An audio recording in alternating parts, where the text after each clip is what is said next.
Good morning. My name is Dr. Felice Cellini, and I'm blessed and grateful to be in recovery. This is our Wait for Recovery Sunday morning recovery meeting. Good morning, everybody. My name is Haiti, and I'm blessed and grateful to be in recovery. I am a compulsive overeater, I'm a binge eater, I'm a food addict, and I'm a drug addict in recovery. And I'm a drug addict, alcoholic, anorexic in recovery. Welcome, everybody. So we get together to discuss what is recovery, how do we get it, what does it look like, What is recovery? and how do we stay in it. So the big thing is we are just friends, and these are just conversations that we have with other friends. And this is what we discuss, what works for us, essentially.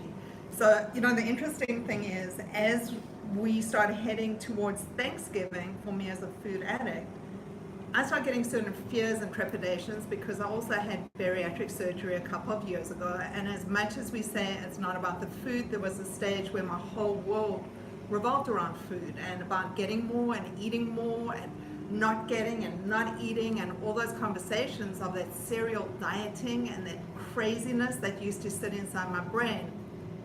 And it takes me back and it makes me remember those times when, when I'd have a special event, I'd go on these crazy diets to lose as much weight as possible, to look good, so I could be in photographs.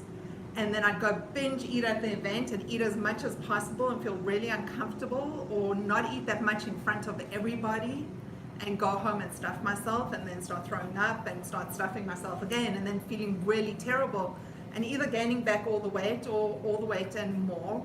And it was a continual cycle of not being able to fit into my pants, or what size do I choose in my closet today, or what does this really feel like? So even though the holidays can be a really special time, for some of us it's a really difficult time as well, because for many of us we know that it's not about the food. But for people who are joining us for the first time, I just wanted to say welcome and just tell you a few things. If you want to hop into the conversation, you can go to sowhywait.net and just join the meeting, step into our virtual waiting room. Or you can join us in Davie, South Florida. We're at the West Broward Club. It's a great meeting space. Come say hi.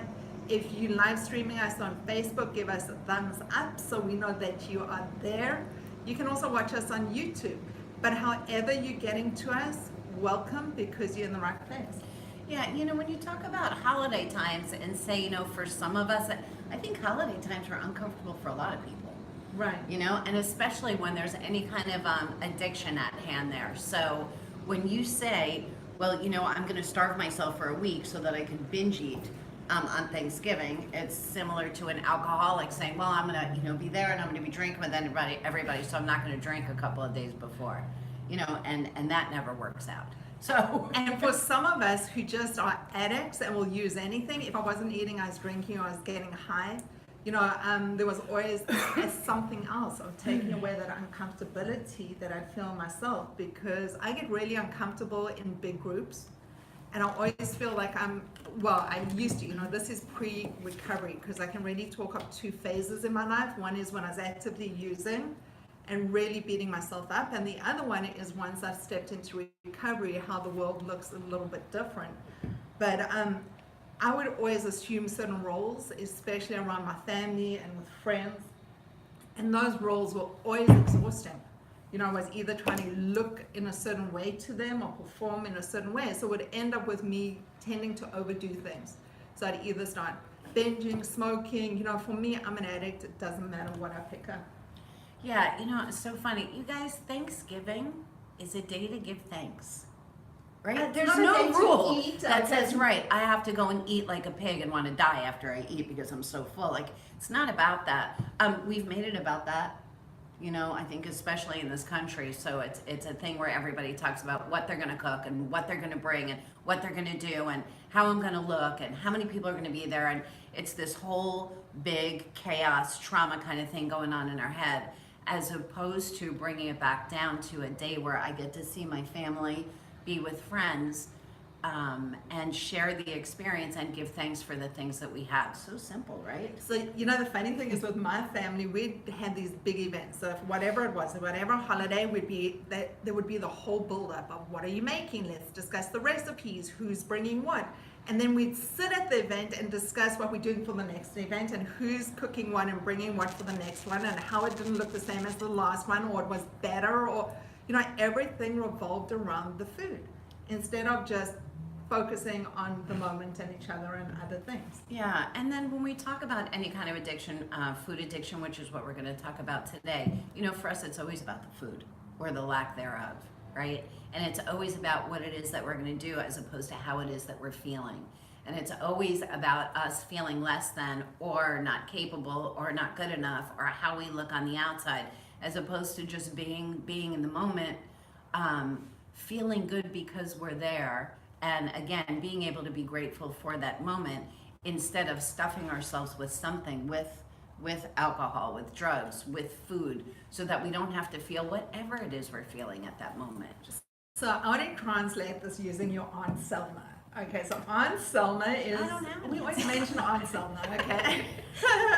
She's but I'll get it if it's important to you. No, it's not generic end. But anyway, the thing is, so as a person who had geriatric surgery, I'm talking about Anne. She's very old, so she had the geriatric surgery. So I was sleeved. I had bariatric surgery, and part of that craziness would be that, Aunt Selma's making my favorite dish, and I don't want to hurt her feelings, and it really is the stuff that I choose not to eat. First, it starts off with the can't eat, In the beginning of recovery, it becomes these things that I can't do until we start understanding what recovery is. But the conversation then is, well, I don't want to hurt her feelings, and maybe she's going to feel bad, and it becomes this whole conversation of how do I let her down, or how should I tell people I had bariatric surgery? It becomes all these chaotic thoughts because I'm not eating the way that I used to, and I'm making different choices. I start feeling uncomfortable in myself, and this is about me. Not everyone feels the same way. But I know, just given my past experience, that it speaks to certain people, and if it speaks to you, I absolutely can identify with where you're at, because I've been there. Learning to have a different conversation is part of the learning that I really feel I had to go through. I came into this situation doing the same thing over and over and over and over again for 50 years. It was a long time to be repeating the same habits and the same procedures and the same thinking and expecting totally different results. And part of it was starting to learn from other people that were living a little bit differently than me and getting different results and being able to be happy and be present. And I always felt empty on the inside. They're living contentful lives, and that wasn't me. Full lives. Exactly. Like for me, I'd be chewing over the past or worrying about the so future. We're going to throw all those out there now. The thing is, really, it comes down to, I had to make certain decisions of what is this going to look like moving forward, and that becomes decisions, because when it's a decision, there's a thought behind the process. It's not just going and acting on my feelings. Well, I feel like this, and I'm going to start my diet again on Monday because I felt like I didn't want to hurt someone, or I felt like eating that, or I was craving this, or whatever those stories are. When we start making decisions, we start becoming responsible for where we are and how we're treating ourselves and what our place in the world and what things look like. So one of the things we had yesterday was a workshop, and we had these workshops which are learning experiences. So we learn from each other how to deal with the stresses in life, because life shows up in ways that we can't plan for it. But if we've got a plan for ourselves, no matter how it shows up, we're able to deal with them. Yeah, and one of the couple of things that we did talk about yesterday in workshop is, you said, and I have to do this because we don't have to do anything, by the way. We have choices. So I choose to act a certain way, or I choose not to. I choose to pick up, or I choose to stay abstinent. I choose to be happy, or I choose to be miserable, right? I choose to be grateful and come from a place of abundance, or I choose to come from a place of lack and to pity myself, poor pitiful me. Those conversations change when we're in recovery, and that's my hope for everybody, is that they'll learn to step into some kind of recovery and learn to change those conversations that they have in their own heads. And also yesterday we talked about self-centeredness. And you guys, when you talk about, Aunt Selma, and she made my favorite dish, and what happens if I don't eat it, who cares? First of all, the whole entire world and the whole entire Thanksgiving process isn't about you and your thoughts in your head. And everybody else in the universe is going to survive whether you eat the friggin' platter that somebody brought or not. And to fall back on those excuses as to, well, what's going to happen if I do this and you feel this? First of all, I can't make you feel anything. Nothing. That's about you. And so it's about me making good choices, understanding and standing behind the choices that I made today to stay, even if it's just to do the right thing for myself physically at the moment and let the head thing follow up later. It's about making choices and understanding that everything isn't about me and I don't have to take everything on myself. And everybody else in the universe is living their own life, no matter what my thoughts are. And that's recovery, is learning that I'm here to show up, to do my best, that the rest of the world's thoughts and feelings aren't my responsibility, nor do I have any control over those things. And learning how to live in my own life and learning how to live that life, learning how to be happier so that I can choose behaviors that keep me healthy as well. So I know we have a lot of people that join us on Facebook, and I just wanted to touch base with them because I know we speak recovery, but for a lot of people it's their first time here, or it's maybe they've come back a few times. Is this speaking to you? If you can relate to that uncomfortability of those stresses and those thoughts before we go into the holidays, give us a thumbs up so we know that you're out there and that others who are going through the same thing don't feel so alone. Because you know what, it can be a really lonely, scary time for lots of people. And ask questions, you guys. Ask some questions if you need some answers. We're all happy. There's a community here that's happy to help you out. And share whatever it is that you need to share, because I can promise you, whatever it is that you're sharing, there are a whole bunch of people out there that feel just the same way that would love to hear from you. We are going to have a workshop before Thanksgiving, which is on this Thursday. 6 p.m. 6 p.m. Eastern Standard Time. Eastern Standard Time. And if you want to join it, there's more. If you want to see more or find out more about it, it's on the website at sowawake.net. You know, the reason we do this is it's a learning opportunity. You know, I learned that the person that I'd struggled to get to know the most, and the person who I really stepped away from and was resistant to learning anything about, was really myself. And getting to understand why I do things and the way that I do them is part of my learning to be able to change things that are making me miserable, so I can actually step into being happy and living life, just enjoying the moment. You know, I couldn't do that on my own. And the way I know that I couldn't do it on my own is the amount of diets I've tried and the amount of weight I've gained and lost over time, and the fact that I went for bariatric surgery, and the reason that I went and tried all these quick fix different things. And the way that I looked at, if I could change the outside, my insides would start matching, and I'd start looking happy on the outside and feeling happy on the inside. And you know what? Things like that work for a very short period of time. Because once I started, you know, the excitement of losing the weight and going shopping and getting the new clothes that fitted and the smaller sizes, it's a very short-lived experience. You know, after a while, life starts kicking in, and I started going back to those same behaviors over and over and over again. And then it became a fight with myself. You're not good enough. Why can't you stay on a diet? You know, why can't you do this? You promised yourself this morning that you weren't going to do it, and by the end of the day you did it. You are useless, you're worthless. All these terrible conversations that I have with myself, and the way I used to beat myself up, and no one would know because they were all happening inside my head. The only thing people would know is the way that I was talking to them. Especially my kids and my husband, when I become short-tempered and nasty and mean and abrupt and all these other things because I was uncomfortable. You know, this takes me back to places which were really mean, horrible places for myself. So the thing is, for me, learning is pivotal in me being able to move forward and to grow and to change things. But the learning isn't a one-time event. I don't go in and learn a secret code. You know, that secret diet of if I stick to this forever, everything's going to be okay. I didn't become like this overnight. You know, for me, this has been a process. And for us, that's why we keep doing the workshops and doing these classes, because we honestly believe that if people know something different, they're going to try something different if they really want to.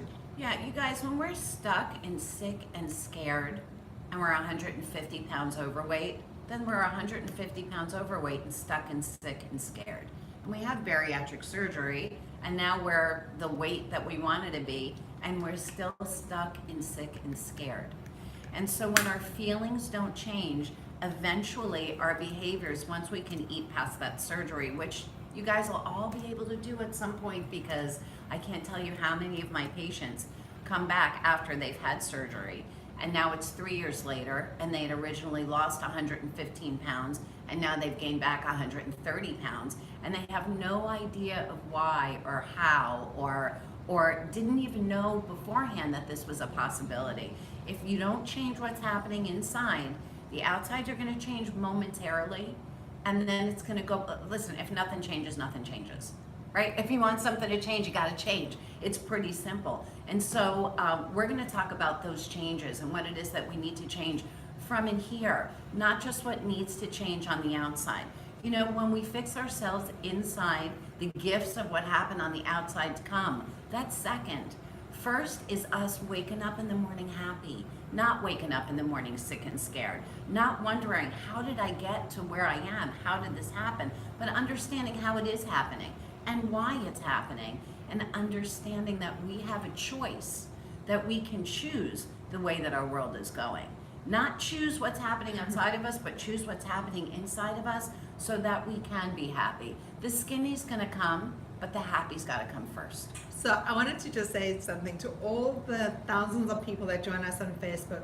There's a reason why you stepped into here and you're still watching, and it's Sunday morning at like 9:30, and there's other things that you could be doing, because obviously this is speaking to something inside of you. You know, the one thing was, for me, was identifying that there was a problem. That for me was a huge, huge thing. The other thing is coming to terms with the fact that I'm an addict. So for me, if it's not the food and I can't eat the way that I used to, I'll pick up cigarettes, I'll smoke pot, I'll go to men, gambling, alcohol, something else. You know, in the end, as an addict, for me, using something is to shift the way that I'm feeling. So for some of us that have that bariatric surgery, you know, alcohol becomes a great option because there are less calories if we're drinking the right thing, or smoking, or, you know, something else to keep shifting that, keep shifting. So we don't need to deal with where we are, or look at ourselves to see why we're so uncomfortable, why we're so scared, why do we keep doing the same things over and over again, living with resentments, analyzing and scrutinizing other people's lives, and being the first one to tell them what they're doing wrong, you know, or how they should do things better. How can we experts on other people's lives and we know so little about ourselves? You know, for us, that is one of the reasons we do these workshops. You know, this is how we grow and learn, and this is how we can move on and not keep staying in that sick and exhausted and that resentful and that unhappy and that miserable space. But it takes a willingness to want to shift something. It doesn't just happen. Right, and actually we talked about that yesterday too, right? About how willing are you, how far will you go, and how much will you change? So how much do you want to change, or do you want to stay exactly where you are and stay sick? Because again, those are choices that we're making, you guys. I'm going to go around and check in with everybody. Good morning. Stacy, good morning. Hi, how do you feel this morning? Fat and ugly and yucky. Okay, so good for you. Good job, you. So Stacy said she feels fat, ugly, and yucky. Thanks for sharing that. How'd you feel after workshop yesterday? Because we beat you up a little bit. It's like I feel excited to start and try, and then the time, it's like I need you with me 24/7.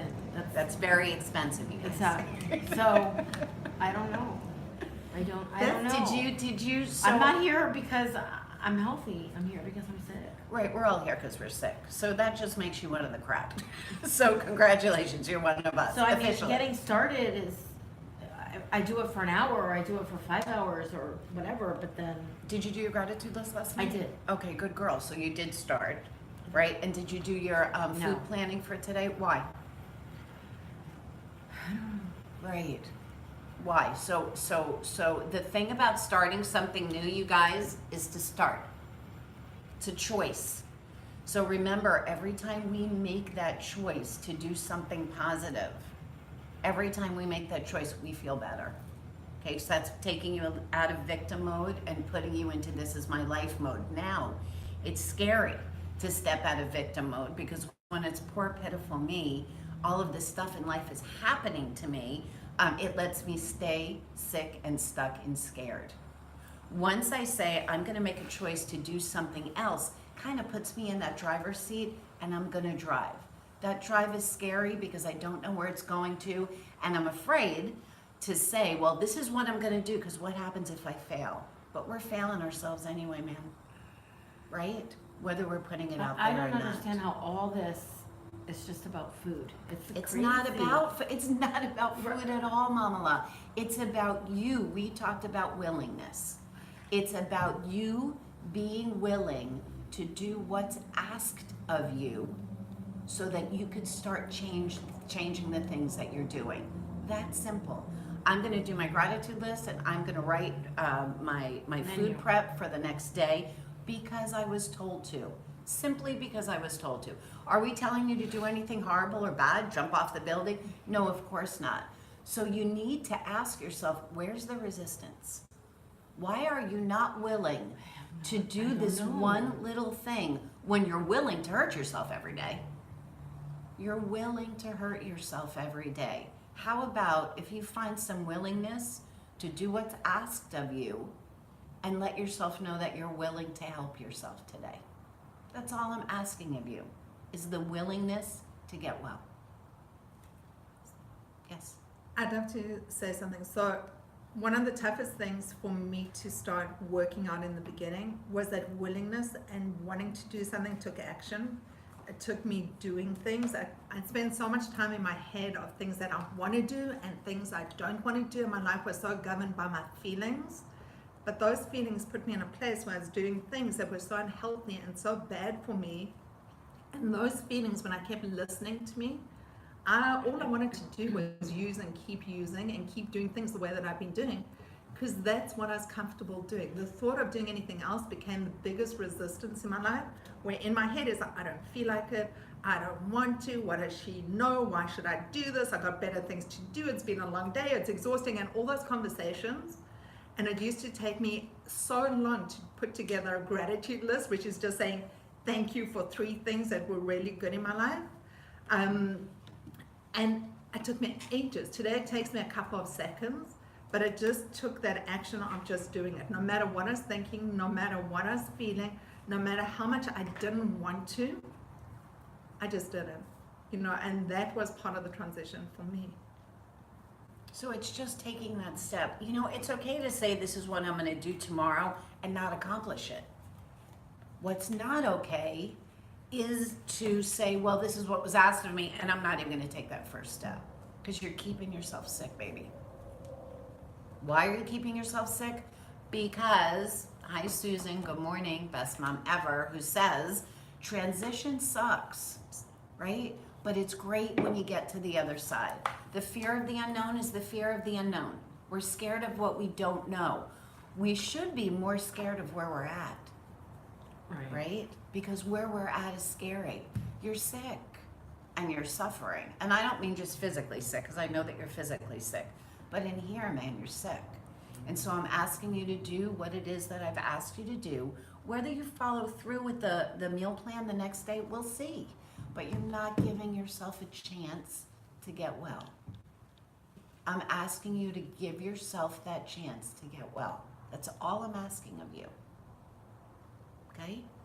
And we'll talk more about that after, so don't run away after the meeting today, please. So I just wanted to say something as well. Stacey, since she started working this process, is pitching up and she's showing up. She's actually in the 7-week workshop, and she's coming to the workshop on Thursday, and Bonnie just signed up for Thursday as well. So people are starting to take action, and I'm proud of them. Yeah, no, of course. And I know how scary it is. But I don't understand what's so scary. I don't get it. It doesn't. You don't need to understand, and you don't need to get it. You need to have the willingness to do what's asked of you to do. That's all you need right now. You don't need to understand everything today. Yes? I think I know why I've gained all this weight back. I know why you've gained all the weight back, but go ahead. Why do you think? Well, I don't really want to say it out loud. Okay. I had the bariatric surgery, whatever, 11 years ago or something. And I maintained, and I was looking great and exercising like a maniac and on the right track. And in the last couple of years, right back up. Okay. And so that's that. So yeah, I was like, oh, I got this, after 11 years. I'm still Right. skinny. How can these people gain this weight back? And then here I am. Well, I was the person that said after I had 5 years clean, how can anyone relapse? Like, I didn't even believe that people relapsed after 7 years. Like, it could never happen. Like, how could you be so, until I relapsed after 7.5 years. So yeah, so that happens. We have to be okay in here. Right, and I think that's something, like, kind of destroyed my self-esteem. Oh, fair enough. So we allow that, remember? Yeah. Okay. So. Yeah, and so it's going to be relearning. The only thing I'm asking you right now is for the willingness to do what's asked of you. That's it. Okay. That's it. 2 little things that you're asked. Do it. Just do it. That's it. Just do it. And then we'll take it as it comes after that. Stephanie asked, hi Stephanie, can you discuss eating to fill a void or eating to fill loneliness? That's what we all do. So that question is a question, you see everybody's heads go up and down. That's what we do. So we're never overeating. We don't weigh 150, 200 pounds over because we're eating because we're hungry. That's not happening. Yeah, you're eating to fill a void. You guys hear that emotional overeating. We're eating or we're drinking or we're smoking or we're having sex with strangers or we're spending the kids' college fund on gambling. All of those things is to change the way that we're feeling, is to hit a certain receptor, in the brain so that we can feel differently, as opposed to going inside of ourselves, getting some help, looking for some answers inside of us, because it's what's inside of us that needs to change. It's not this. It's not picking up the donut. It's learning, why are we picking up the donut? At least, Stephanie, you just said, I'm eating to fill a void. Okay, you're 3 steps ahead of everybody already. Just knowing that about yourself. Step into the workshop on Thursday. That's actually what the workshop's about. It's how do you stop holiday binging? How do you stop binge eating over the holidays? Sorry. And the other thing I just also wanted to mention with Stacy is that as long as we're putting our happiness based on our weight, when our weight is down, we'll be happy. When our weight is up, we're going to be sad. Yeah, it was never like that. But even when I was thin, I was depressed all the time. Right, that's your answer right there. Right. That's your answer right there. And that is my point to the people out there that are struggling at the moment, the people who've had the bariatric surgery and are basing on their success on how much weight they've lost at this stage, or the people who had it a while ago and are now getting cravings, and the people out there who did it or are scared of doing it and think that this is going to be an instant fix. The bottom line is, if we don't fix what's inside of us, the outside that's not the important thing, because at the end of the day, if we make the physical side the important side, we're never really going to be that happy. Because when we get onto the scale's going to determine our happiness. The people around us are going to determine our happiness, instead of that spiritual change which comes from the inside out. Yeah, Stephanie, go ahead and shoot us an IM, please, so that we can make sure to get you the information that you need. And again, good job you for noticing that, for understanding that that's why it is you're doing what you're doing. And now finding out how to feel better and how to fill up that void with our own happy, as opposed to filling that void with 104 Oreos. So thank you. Right? My great pleasure. Thank you so much for reaching out. And please, can you just post the website for anyone who's on Facebook? Thank you. So that if they want to find out more or sign up, it's a quick step they can do. And I'm going to say real quick, good job you today, because today is the first day that I see you come here without being angry. Today, look at me. Today you look sad. Look at me. Yeah. Today you look sad. And I'm glad that today you look sad. Well, because sad you can deal with. There's another thing. We're going on a big trip in December. Mm-hmm. And it involves hiking and mountain climbing, and I can't do it. Okay, so you can't today. I used to be able to. Okay, so you can't today. It doesn't mean that you can't in December. Look at me. Mm-hmm. Do what I ask you to do. Okay, no excuses. Okay. No, I don't know whys. Just like climbing mountains. Listen to me. Yeah. Start doing what's asked of you. Okay? So that you can start learning how to get well. All right, Mama. Laura, Good morning. Good morning. I felt like picking on you. How are you? Laura, thank you for my beautiful gift. I'm going to say out there on Facebook land. Thank you so, so, so much. That was awesome. Thank you for thinking of me, man. Thank you. Welcome. That was You're so welcome. nice of you. Welcome. So what I just noticed, like that I'm kind of dealing with right now is, for sure, still like I'm feeling really tired. And normally when I'm tired, I want to push through with food or, something. And so I can't do that. So I'm doing better as far as resting. You choose not to do that. I choose not to do that. And then the other thing that's going on for sure is that, I'm still noticing, I'm definitely still in the place that I'm figuring out things about friendships and people and, relationships in my life. Because I'm a different person, I'm different now. And so, I'm just definitely in the muck. Everything's okay, but it's weird, I feel like I'm living a different life now in a good way, but I'm trying to make sense of all the pieces. So you and I've talked about in the past too, and yeah, you're living a different life in a good way, and part of it is with us that we're living a different life in a beige way, right? Where everything is kind of just beige. I used to say that to my therapist when I first got clean. She'd be like, how are you? And I'd be like, I'm beige. Like, everything is fine. I'm doing everything that I'm quote unquote supposed to do. I'm, living by the rules, and I'm happy with the results, and I'm not using, and I'm not starving. I'm not doing any of those things. It's just that my life is very even keeled and beige, which to an addict is a very uncomfortable, not so much fun place to be, right? Because we're used to more chaos and ding, ding, ding, ding, ding, and all of that stuff. And very insightful when you said I'm living my life as a different person, because you are. So there's a whole lot of change. And even though, again, it's like, well, I'm being a good girl and I'm doing what I'm supposed to do. So where's all that happy? You guys, happy doesn't have to mean ecstatic. It means happy, right? Gratitude is gratitude. We actually learn how to live in that life and have some of our happy be kind of elation from the stuff that's right in front of us. You talked about, your daughter had the surgery or whatever, and you were so happy when you did your gratitude about it. You were so happy that it went smoothly. At some point, those are the things that are actually going to give you those feelings of a little bit more of that hype than they are right now. And sometimes for me, I can only say for me, it kind of felt like I was making believe about everything. So now I'm this different person who's living this different life.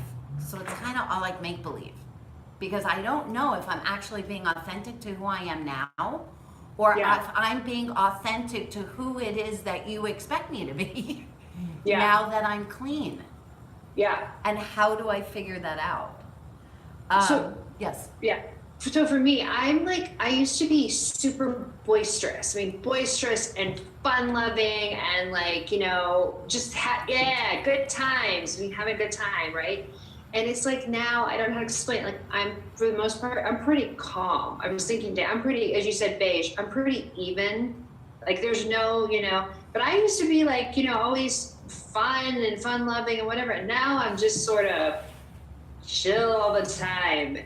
And it's kind of boring, right? I know. It's totally boring. I hear ya.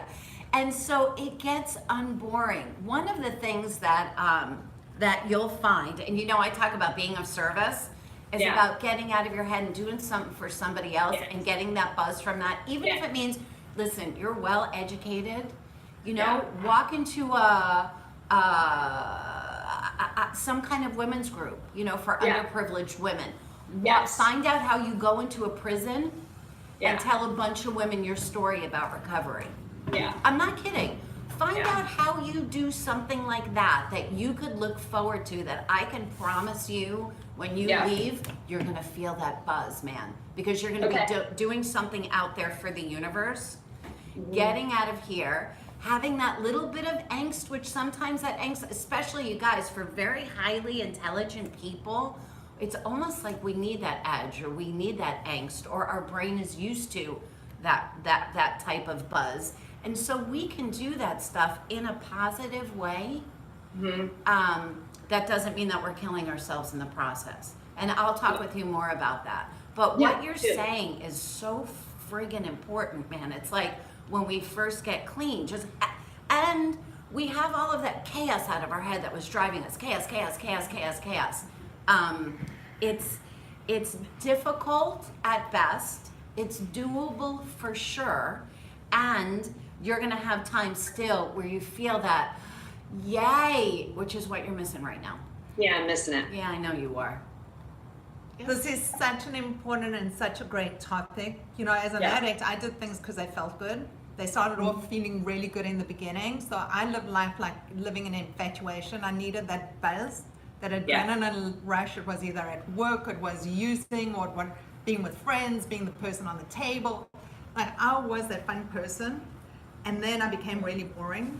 And then I started stepping into service. And that's one of the reasons I step into this room every single Sunday to do what we're doing, because it does that shift. All of a sudden we're shifting out of ourselves, because in the beginning of recovery, the first couple of months, it's all about me and why me and how did me and all these me questions. Our world becomes very small. And then it becomes looking at the world as a greater place. And that really is what Felice is saying, is the service component is huge. You know, it helps us see things differently. And also when we start seeing it in other people, in the time we've been doing this, the greatest joy for me is being around people and watching them find themselves, or finding that happy, or shifting the way that they're viewing the world. Their whole energy changes, their whole way of being starts shifting. And that is an amazing transformation to be privileged to be part of. And sometimes for me, I see this this great transition in people, and it's awesome. And sometimes I don't care. I'm not kidding. Like sometimes I'm in a place where like I'm bored and I don't care. Like I'm doing my thing, and isn't that great? And I'm showing up, and I really didn't feel like it, but I show up anyway, and I do what I'm doing anyway. And it's gonna be, Laura. It's gonna be. Not just because you're doing great, you know, you're in gratitude, you're doing what it is, again, you're supposed to do, you're keeping yourself healthy. And then spiritually, it's gonna look, it's gonna be for you to find some type of that spiritual buzz that's gonna make make your insides be happy again. Or happier, because you're happy enough, but is happy enough for us. Yes. And so where you're talking about being is a dangerous place to be. Because where you are right now is a place where people say, you know what? I've done this for 8 months. How long do you have clean? 8 months, 10 months? Yeah, almost 7. Okay, so I've done this for over half of a year. I got this thing. And you know what? It's going to feel a whole lot better later with a couple of Xannies. Yeah, well, yeah. And then I got to smile. It's my girl. That's right. Right. Yeah. I have those thoughts a lot. Fortunately, you know right now that they're thoughts, so that's okay. And it always seems like a good idea before we do it. I can promise you the relapse sucks. Absolutely sucks. So that I'm going to promise you. But you're at that stage where it's like your brain is going to say to you, I got this. I can do this. What the fuck, man? So I'll take 2 Xanax. Like, who's going to know? What's going to be the difference? I'm going to be smiling. I'm going to plan it out. I'm going to do a couple Xanax. I'm going to hang out with my kid. I'm going to da-da-da-da. I'm going to do this. I'll wake up in the morning. I'll drink a lot of water. I'll feel better. Like even those thoughts make us a little buzzed. So, I know, right? Yeah, you and me are a lot alike that way. So thank you for saying it out loud. You know, I wish that I said it out loud before I picked up. So thank you for saying it out loud. I think that helps a whole lot of people, just saying that, you know, that this is the way that it is, and I'm doing what I'm supposed to do, but I still feel And then, like I said, we'll talk again after about some things that you could do to shift that a little bit and get back to feeling like, also when you say, you know, it's kind of like, I have no idea of who I am as this woman in recovery, and figuring that out. You know, Karen's shaking her head too, and figuring that out. You know, what does that look like? So good job, you. Thank you so much for sharing that. I just wanted to also say something about, as when we touched on to service, there's very few people in this community that we knew before. Everyone showed up here because they got brought in either by someone else or they happened to fall across us on Facebook or see us in a group, but no one came into this room really knowing anything about what we were doing. So they either got introduced by someone, and the people who are being the most successful are the people who keep showing up every single week, the people who participate in their lives by taking action. They step into the workshops, they participate in the meetings, they start talking, and if we don't do that, we stay where we are. So that service component is we finding something that's working for us. Share the good news.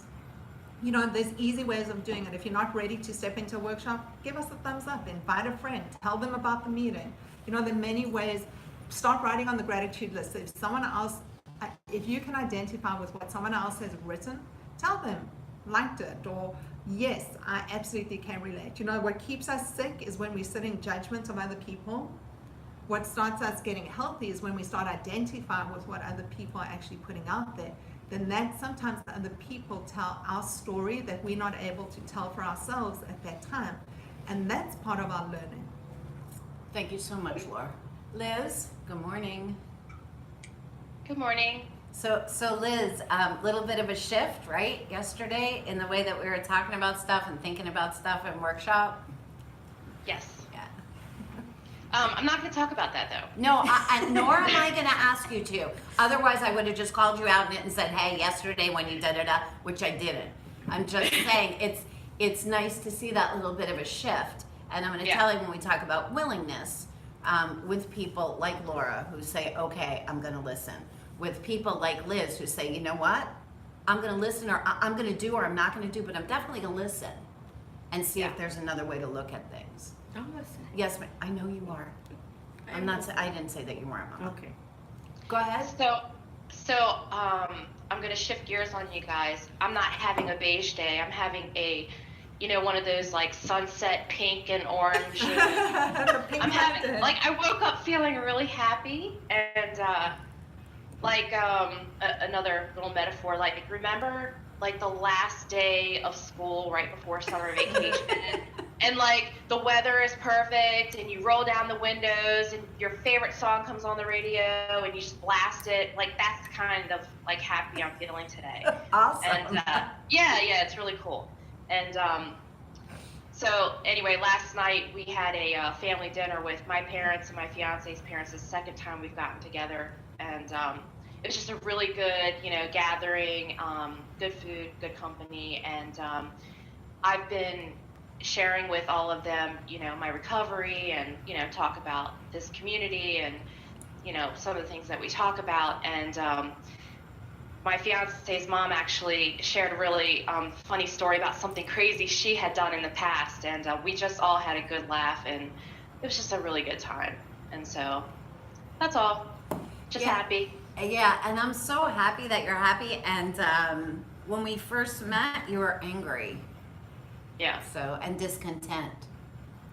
And you're working your ass off, and I appreciate that. And really, that's all I can say is good job, you. And you know that pink cloud? So Laura, that's what I'm hoping for you. That you have some pink cloud days, and you'll find a way to get there. And so we'll find a way for you to get there. You'll find a way for you to get there. But Liz is doing a whole lot of work, and it's super, super commendable. And what happens too, Laura, is so some of us have done work longer than others, and you have how many days clean now, Liz? 20. So remember too, Laura, in the beginning when you had 20 days clean, and you're like, "Oh my God, I'm a goddess." Like, that was enough, right? I am a goddess. Like, I am the most important person on the planet because I haven't used in 20 days.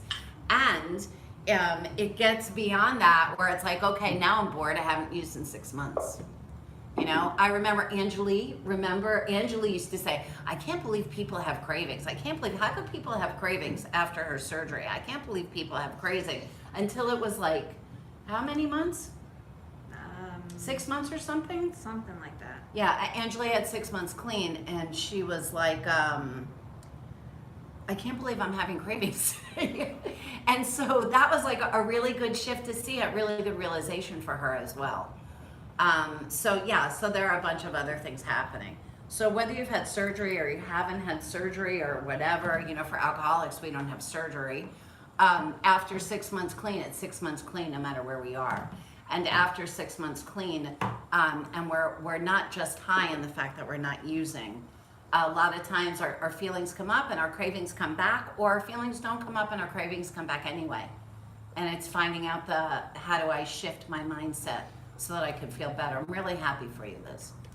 And I'm so proud of you. I just want to tell you, and it touches on a really important subject as well. You know, in the beginning, when we first start getting abstinent, there's an obsession because we've been doing and using so much so often, and all we're doing is obsessively thinking about those thoughts of using and getting more. And today, everything was about the food or whatever we've been using at that stage, and that's all we're thinking about. And as those days, and in the beginning, my first days were us counting the seconds, and then as time started progressing, us counting the minutes, then the hours, and then those hours became days.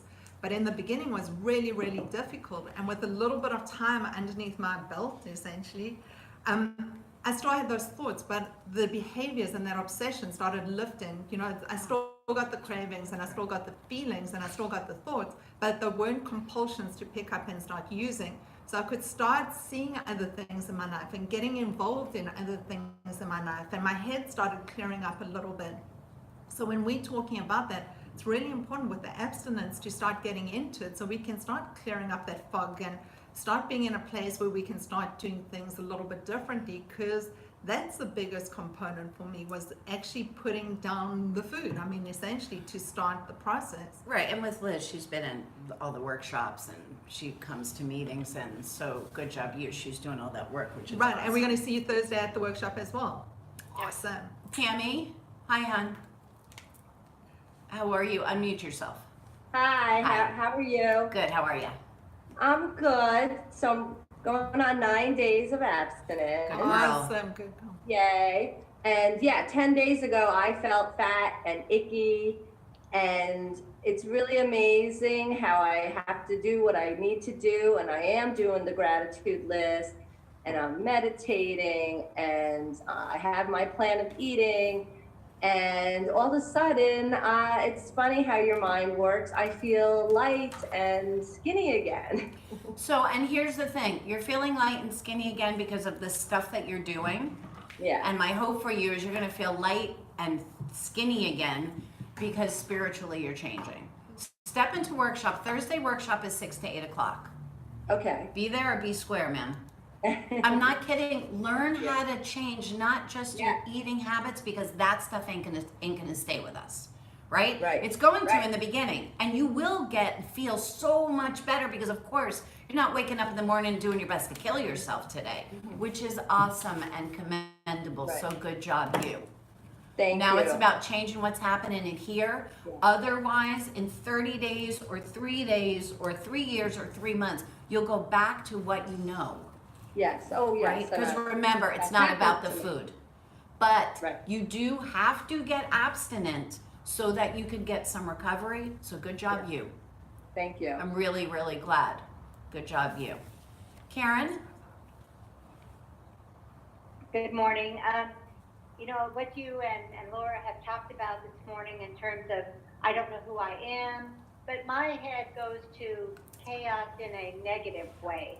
It's not that I want to feel so happy and that I used to. It's just that I'm a rescuer, and I jump in and take over or you know, help people in whether they want it or not sometimes. But that's where my head goes, and I end up feeling like less than when I come around people that are looking for ways to be of service and stepping up.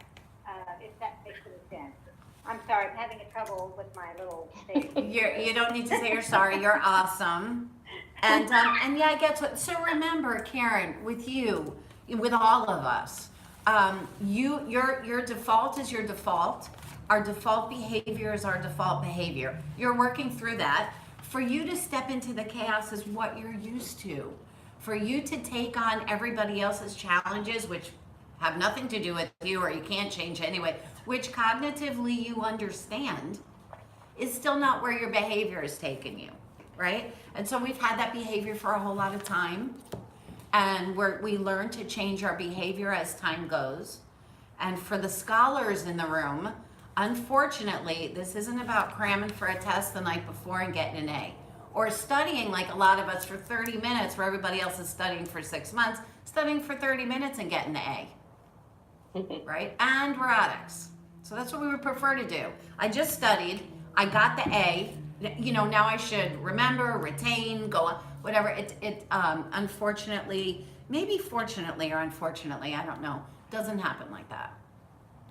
And so for you to step back into that chaos, and I love when you said that I'm going to help people whether they want my help or not. I love that. Because that's about how we're looking on the outside.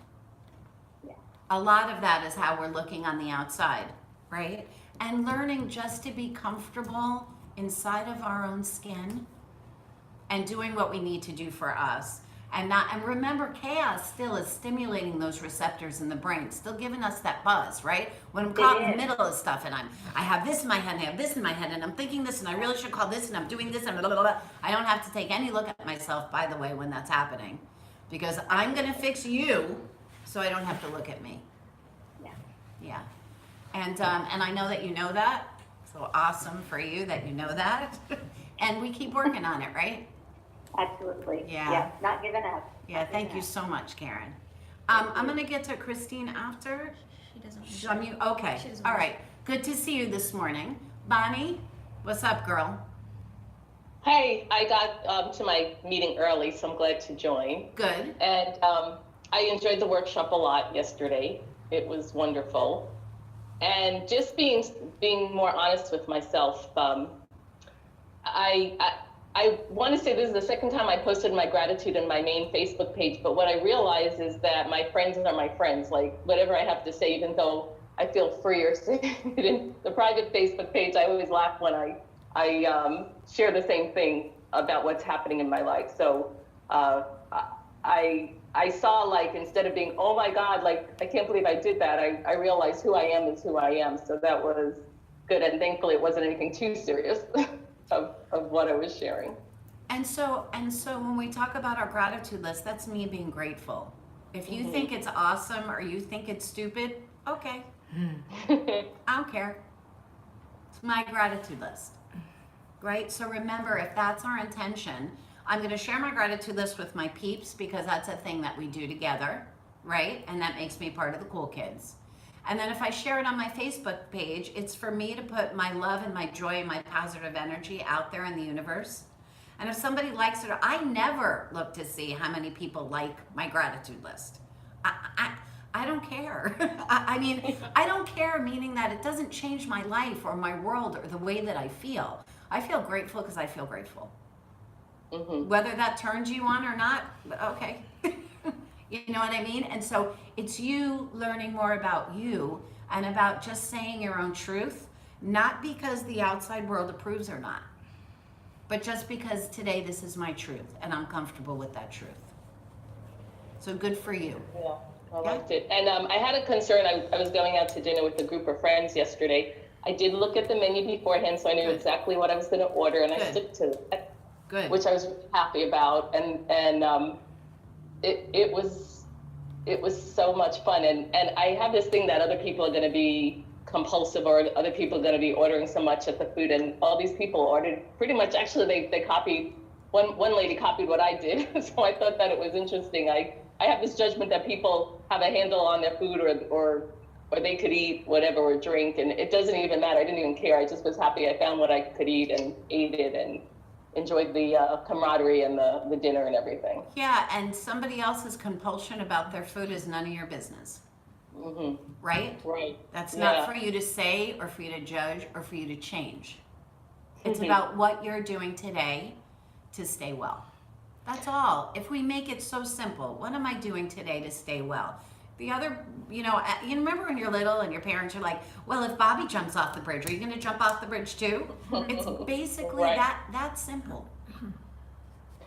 Right? Right. And then just also, one of the things years ago when I was growing up in my family, I did always have to change my food. I always called it the Harry Met Sally. And The waitresses don't care today. They're like happy to accommodate you Yes, because there was they one are. item in the food that I couldn't do, and it was like, fine. Yes, I'll get they my are. or something.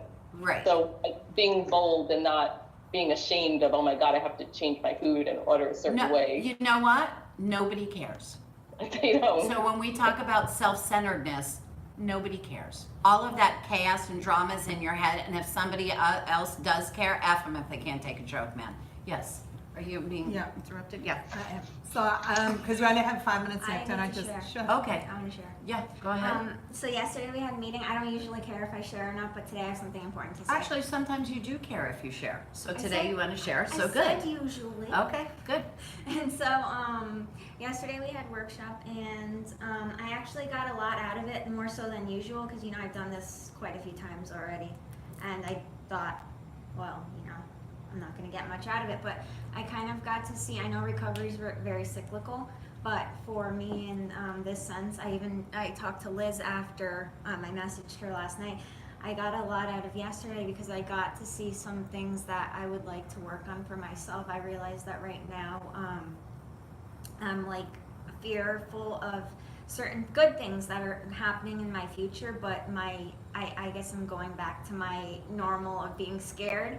And so instead of staying stuck in that and sleeping all day, I'm trying to not do that and engage in those behaviors. But it's really easy to go back to what we know, even if we have what seems like substantial clean time.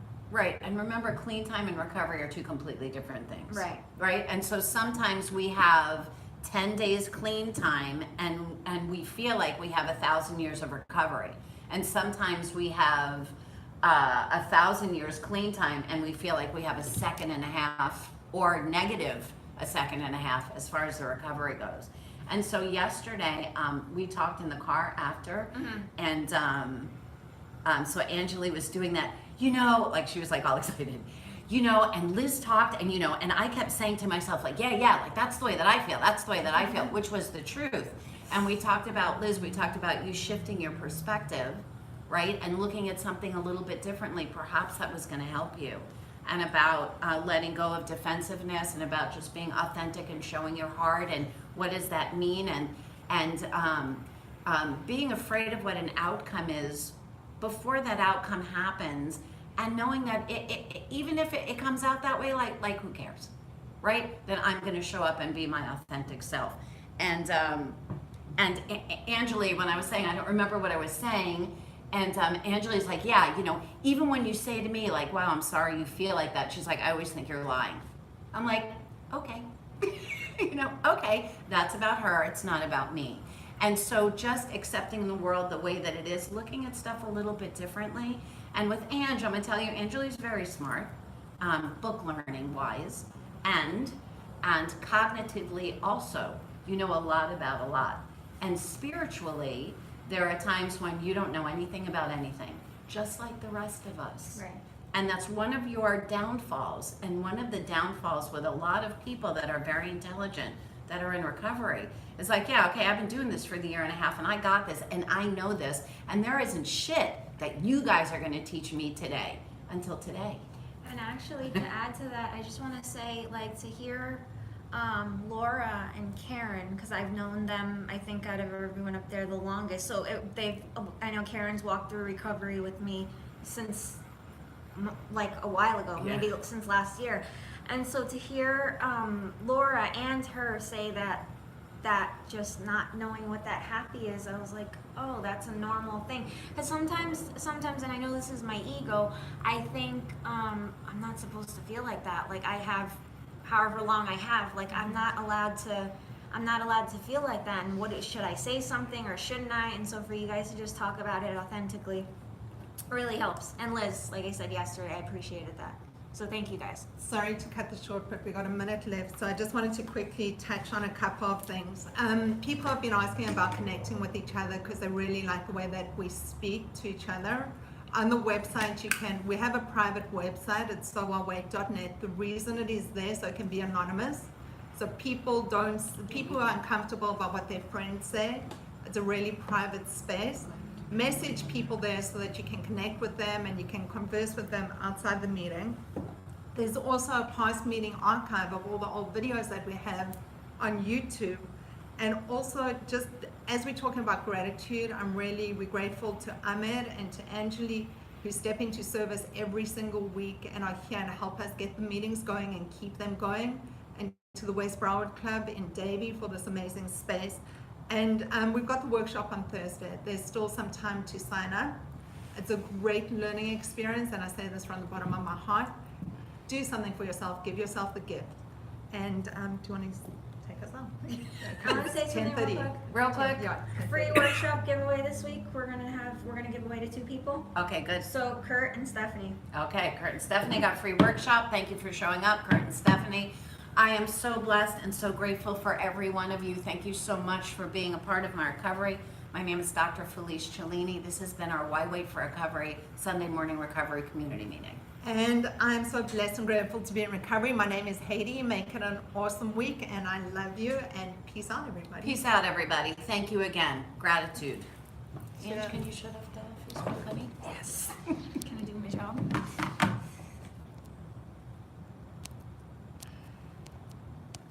You didn't even have coffee. Your answer shaking. I know. See, Karen. I'll be able to